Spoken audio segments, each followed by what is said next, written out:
Assalamualaikum warahmatullahi wabarakatuh. Selamat Waalaikumsalam. datang di channel Litbang Pemas.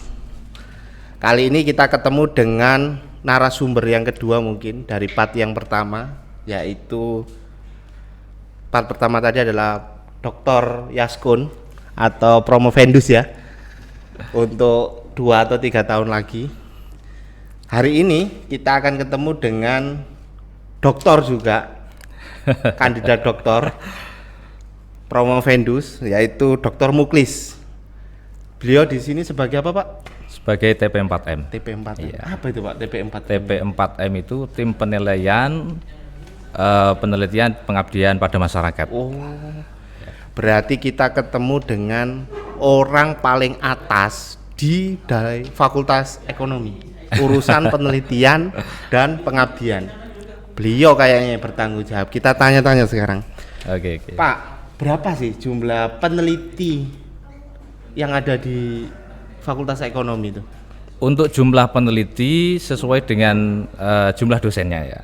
Jadi saat ini kurang lebih ada 72 dari dosen. Jadi memang komitmennya setiap dosen harus memiliki penelitian dan pengabdian masing-masing. Oh, jadi penelitian pengabdian itu 72. Iya. Itu dari berapa fakultas, Pak? Atau satu fakultas itu? Satu fakultas ekonomi. Kebetulan yang saya pegang fakultas ekonomi. Oh, iya. jenengan di fakultas. Fakultas ekonomi. Untuk prodinya? Untuk prodinya gabung ini jadi satu. Jadi manajemen juga akuntansi. Jadi 72 itu terdiri dari manajemen dan akuntansi. Untuk porsinya banyakan manajemen atau akuntansi untuk apa ini? Dosennya, penelitinya? Kalau rasionya banyakan manajemen. Banyakan manajemen. Kenapa, Pak, banyak manajemen itu? Karena memang dari segi mahasiswanya ya Nggih. lebih gemuk manajemen ya. Oh. Lebih gemuk manajemen. Berarti Jadi otomatis menyesuaikan rasio dari mahasiswa, dosennya juga lebih banyak. Lah, untuk roadmap ke depan dalam penelitian dan pengabdian itu kita punya roadmap nggak di Fakultas Ekonomi itu? Ya, kalau roadmapnya yang di Fakultas Ekonomi ini kita mengambil untuk pengembangan UMKM. Jadi kita fokuskan di pengembangan UMKM. Usaha mikro kecil menengah. Iya. Kita fokusnya berarti ke situ. Fokus berarti ke UMKM. mahasiswa dan dosen atau dosen saja ini yang difokuskan? Mahasiswa dan dosen. Oh, berarti dosen dan mahasiswa meneliti secara bersama-sama. Iya. Itu salah satu komitmen dari penelitian kita.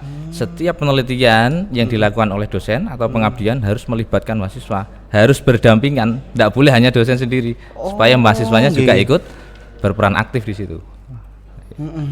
Tadi mahasiswa ikut serta, dosen juga ikut. Iya. Waduh, berarti mahasiswa ini tidak hanya pembelajaran di kelas ini. Tidak. Berarti pembelajaran dia Iya. bisa juga riset. Iya, riset juga. Itu kita ada lakukan. semester nggak, Pak? Semester berapa yang diizinkan untuk melakukan penelitian dan pengabdian atau bersama-sama dengan dosen itu? Itu tergantung dari dosennya masing-masing ya. Sebenarnya kalau semesternya bisa diambil di semester-semester yang semester 7 8 itu sudah mulai masuk untuk yang riset-risetnya itu. Tapi untuk 7, pembekalan 8. ya pembekalannya untuk metode-metode risetnya mungkin sebelum itu sudah diberikan pengetahuan. Tapi Untuk diajak prakteknya dosen risetnya kapan?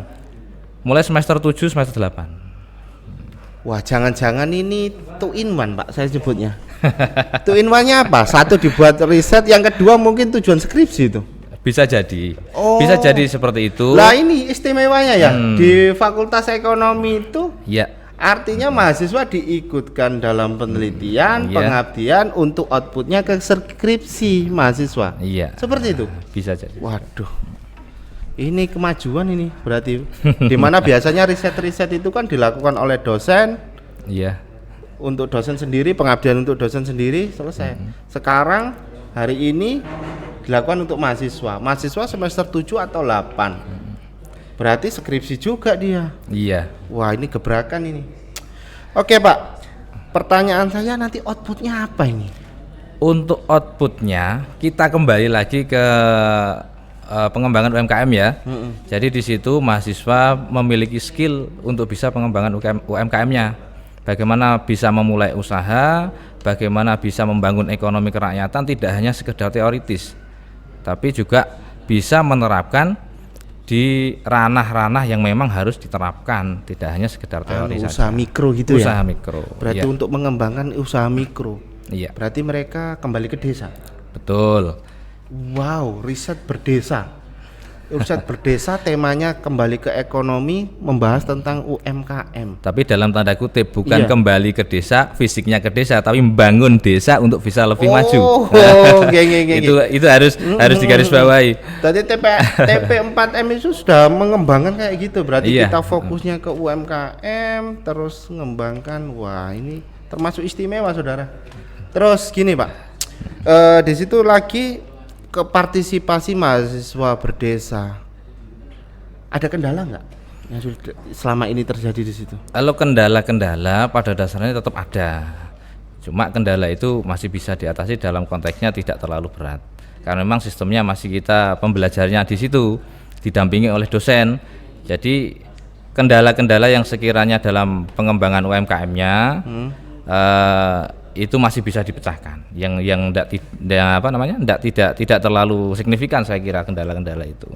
Biasanya permasalahannya apa, Pak? Permasalahan untuk pengembangannya itu kalau UMKM biasanya pertama biasanya di modalnya sama dari segi modal dan lain sebagainya untuk pengembangan di situ. Tapi ada beberapa mahasiswa yang memang sudah memiliki usaha sehingga dosen juga bisa untuk meng-up-kan. Jadi usahanya bisa lebih besar. Nah, seperti itu. Berarti mahasiswa itu sudah punya bisnis dulu. Iya. Sebutannya kita rada keren kan bisnis dulu. Iya. Mahasiswa sudah entrepreneur dulu. Sudah entrepreneur. Ada dosen ke situ, kita kembangkan. Kita bantu untuk mengembangkan itu. Wow. Itu wow juga. Kenapa istimewanya? Istimewanya yaitu ada solusi.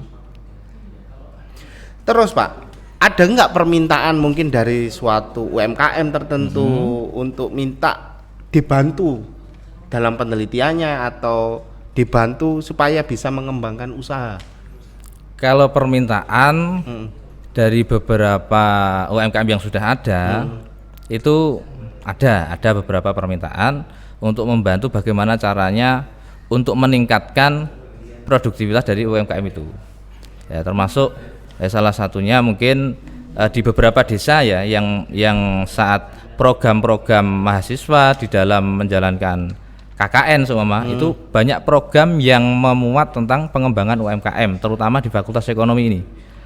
Ya. Jadi di situ sangat membantu.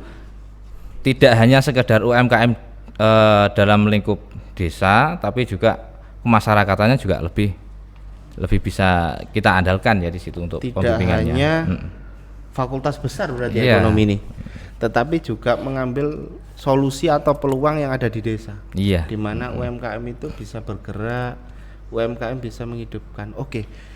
Kita lihat di masa Covid saat ini. Iya. Pandemik saat ini. Pandemi. Penelitian dan pengabdian masyarakatnya apa tidak terganggu? Saya kira tidak pengaruh ya untuk Covid ini ya. Tidak pengaruh ya. Jadi untuk pengabdian tetap kita jalankan, untuk penelitian kita jalankan, tapi dalam konteksnya ya tetap mengikuti protokol kesehatan gitu. Jadi tidak dengan adanya Covid ini tidak melemahkan kita terus untuk tidak meneliti, tidak untuk mengabdi, tetap kita jalankan. Bagaimana caranya? Tuntutan dosen ya, Pak? Iya, harus memang itu. Tadi karena ada tuntutan dosen, mahasiswa diikut sertakan. Ini enggak monopoli mahasiswa, Pak. Beda ya. Monopoli bagaimana maksudnya? Monopoli itu dalam arti gini, memanfaatkan mahasiswa dalam penelitiannya. Oh tidak. Karena itu tadi ya, mungkin karena mahasiswa juga fokusnya ke skripsi. Iya sama. Artinya berarti two in one, dosen juga dapat risetnya dari penelitian dan pengabdian, mahasiswa dapat skripsinya. Iya, dapat sama-sama punya hasilnya. Ini trik ini, termasuk trik dan solusi Iya. mungkin ya. Dari masa Covid kayak gini berarti tidak terjadi masalah. Tidak ada masalah. UMKM. Kan gini, Pak. Dilihat dari beberapa data yang sudah terjadi di BPS itu kan, Iya. UMKM atau kita lihat tenaga kerja lah, banyak yang PHK. Banyak yang diberhentikan dari, terus UMKM itu ada sebagian yang gurung tikar mungkin. Iya. Karena ya musim Covid kayak gini. Itu ada nggak nanti solusi dari Fakultas Ekonomi dalam bidang penelitian dan pengabdian untuk menyelesaikan masalah itu? Sedikit saya mengulas masalah penyerapan tenaga kerja ya. Penyerapan tenaga kerja pada tahun 2019 kuartal 1 itu kurang lebih 235.000 sekian. 2020 kuartal 1 itu 300 sekian. Nah, berarti ada peningkatan dengan adanya UMKM itu.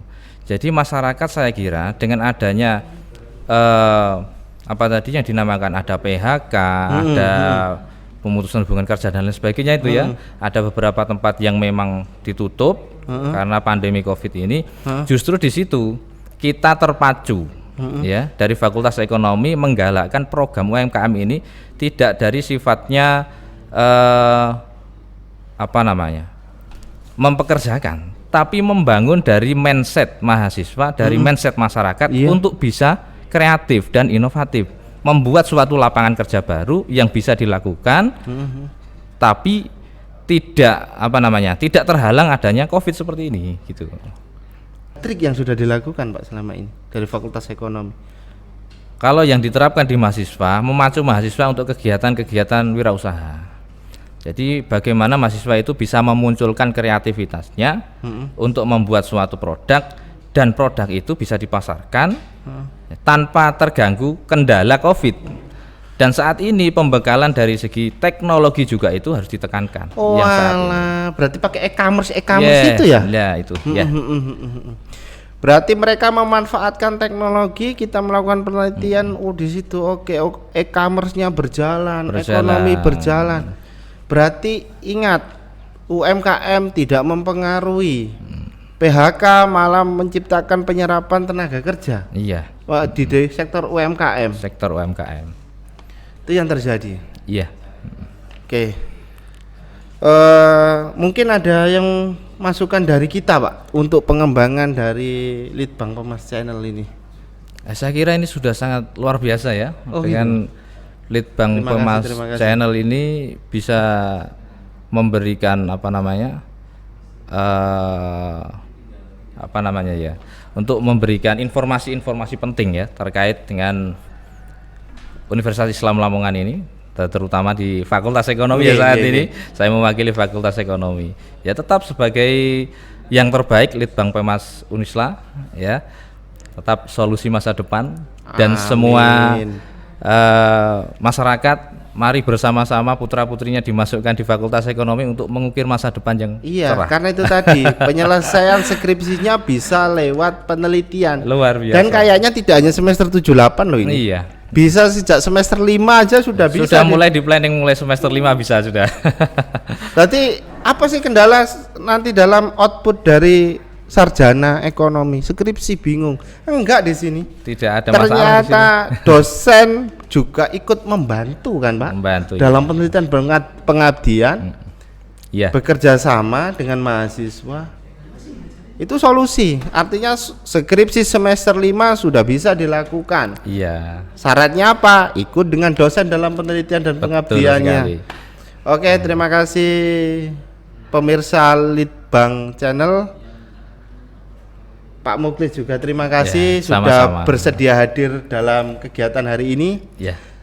Jangan kapok Pak. Tidak, insya Allah enggak. Nanti kalau kita ada kontak-kontak lagi, kita keperluan lagi mungkin pengembangan dari penelitian dan pengabdian yang akan datang perlu di-upgrade, monggo datang ke sini lagi. Tinggal nanti kontak kita.